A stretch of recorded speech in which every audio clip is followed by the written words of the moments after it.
What if I told you in 2013 alone, there's reported 1.5 million nonviolent arrests, resulting in 2.2 million American incarcerations? This was reported in an article on drugpolicy.com, being updated daily, 2015. You should listen to my speech because the high rate of incarceration affects how much you'll be paying in taxes. Not only will it inform you of the war on drugs, it will also give you topics to be able to discuss about its success or its failures.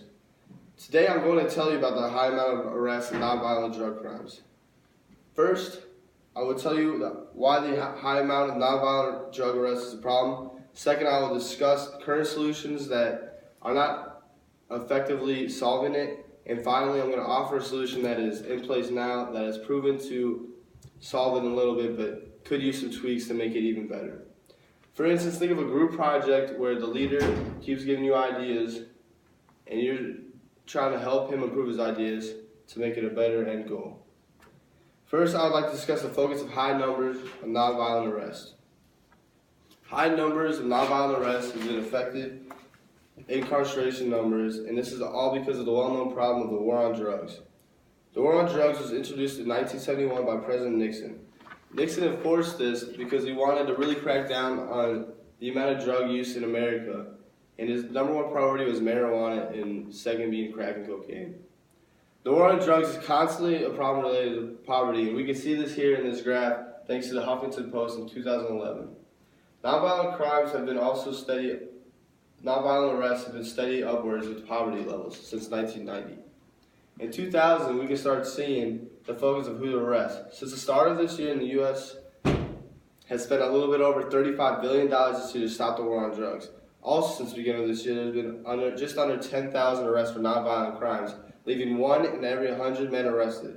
This information was provided by the New York Times article.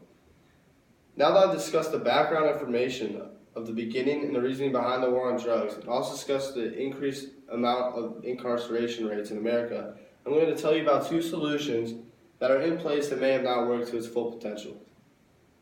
Current efforts to stop high incarceration rates and rearrest cases have been either too broad or haven't had enough assistance and attention to get the ball rolling. So I'm giving you 2 examples of these solutions that have not reached their full potential. An existing program that has been put in effect is allowing prisoners to reduce their sentences through good credit for good behavior. The problem is, prisoners are getting eligible to lower their sentence because of good behavior. And the good behavior could be examples like good community service, not getting involved in fights in prison, and also not being involved in a gang. This would cut time off their sentence, resulting in less crowding of prisons. We see this happening this year because an article from the Washington Post of October 6, 2015, said that the USA plans to release 6,000 inmates early this year to help with the overcrowding population. The reason this program will not work, however, is because there's 2 different sides to every prison and to every inmate. With multiple prisons throughout the nation, what procedures can say or cannot say who is able to get out early and use that credit in their benefits. To relate to you, it'd be like asking your mom if you can go out to that party this weekend, and she's saying no, but you turn around and ask your dad, and he allows it. There would be 2 different types of procedures that would not be able to do, and that could ruin the procedures for prisons. Another existing program that has been solved, has been ineffective, is the total decriminalization of drugs in Portugal. Carly Schwartz of the Huffington Post writes about a developing program away from the states that can be talked about that would lower the reoccurring arrests in America. She says, since 2011, Portugal introduced one of the world's most sweeping decriminalization efforts, the result being lower rates in teenage drug use, drug-induced deaths, and HIV and AIDS. Although this may work in Portugal, it's a pretty lazy approach if you think about it. And why it's lazy is because you're allowing these kids to have the choice to do any drugs that they want to do, and you're not really putting any retributions on them for their bad behavior. And what that does later is makes them more addicted throughout their life, resulting in more money being paid on drugs and possibly just more drugs being bought and used throughout the nation. Now, this could be related to you as if you were to ask your parents for cookies before dinner. They know you're going to ruin your dinner, but they're going to teach you a lesson anyway. So they're going to allow you to get those cookies, and then once you get the dinner, you're not going to want dinner as much. And then that's kind of like how drugs is. If you're using drugs all the time, no one cares about the end goal of stopping drugs. They're just going to keep using the drugs. So if current efforts are not working, what can we do about the current problem? The United States has adopted an idea that originated in Seattle in 2011. This idea is called Project LEAD and has been successful so far, but personally I think it could use some changes. The plan is, instead of to arrest drug offenders, they give them case managers that they can go one-on-one with and build relationships to help them improve their lifestyle and make better life choices.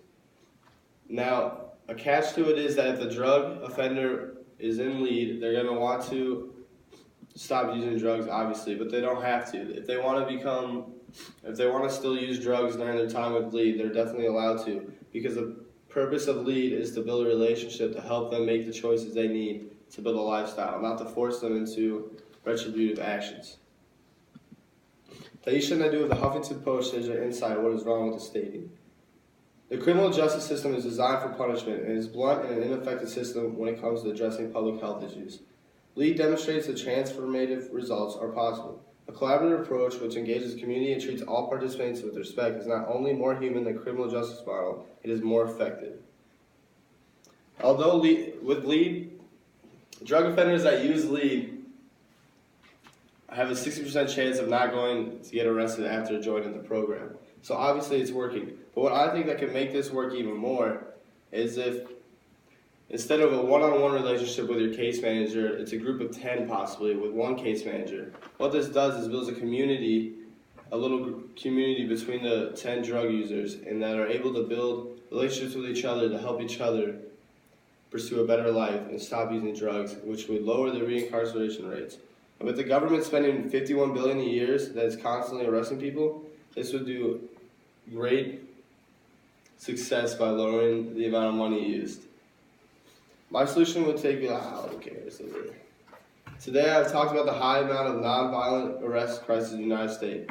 First I talked about the problem in detail, then I mentioned various solutions that have been shown ineffective, and finally I told you changes of the solution already in place that can help lower the arrest numbers. Drugs may or may not be a problem for you personally.